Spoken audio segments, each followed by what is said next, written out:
नमस्कार, मी तुमचा लाडका दिव्यांग बांधव श्री अमोल प्रकाश निकम। माझ्या दिव्यांग बांधवांच्या काही व्यथा मी तुम्हाला सांगतो।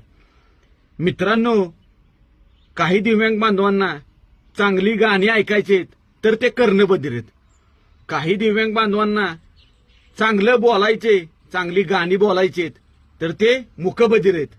काही दिव्यांग बांधवांना चांगलं जग बघायचे, चांगलं सर्व गोष्टी बघायचे तर ते डोळ्याने अंध आहेत। काही दिव्यांग बांधवांना चांगलं नाचायचे, दोन्ही पायावर उभं राहायचे तर ते दिव्यांग बांधव अस्थिव्यंग आहेत। काही दिव्यांग बांधवांना लिहायचे, शिकायचे, मोठं व्हायचे तर ते मतिबंध आहेत। काही दिव्यांग बांधवांना आपल्या स्वतःच्या दिव्यांगातवर जगत असताना काय यातना, काय गोष्टींना सामोरं जावं लागतं ते स्वतः दिव्यांग बांधवालाच माहीत असतं। म्हणून दिव्यांग बांधव हे जरी शरीराने अपंग असले तरी ते मनाने खूप खंबीर आहेत।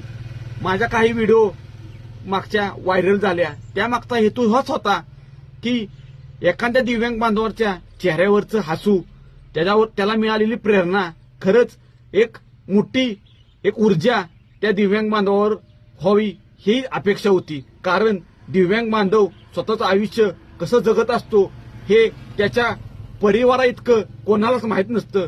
म्हणून दिव्यांग बांधवांना सहानुभूती नको तर विश्वास दाखवा। दिव्यांग बांधवांवर एक चांगला, दिव्यांग बांधवांसाठी एक मोठी चळवळ उभी करा। दिव्यांग बांधवांना एक मोठा आशेचं किरण देता येईल यासाठी काहीतरी प्रयत्न करा। कारण दिव्यांग हा खरंच स्वतःच्या दिव्यांगातवर कसा जगत असतो ते त्या स्वतः दिव्यांगालाच माहित असतं। मित्रांनो, माझा हा एक दिव्यांग बांधवांसाठी माझा छोटासा व्हिडिओ खूप व्हायरल झाला।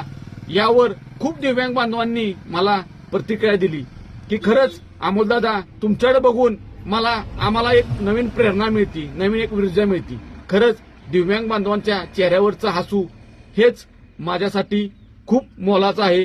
दिव्यांग बांधवांना मी एक मोठं आवाहन करतो की दिव्यांग बांधवांनो, तुम्ही नेहमी हसतमुख जागा। या जगाला वाटलं पाहिजे की याला स्वतःला दोन पाय नाहीत, याला ऐका येत नाही तर एवढा हा आनंदी, तर मला एवढं मोठं डोंगरा एवढं दुःख असताना तर मी तर केवढ्या मोठ्या डिप्रेशन मध्ये असतो।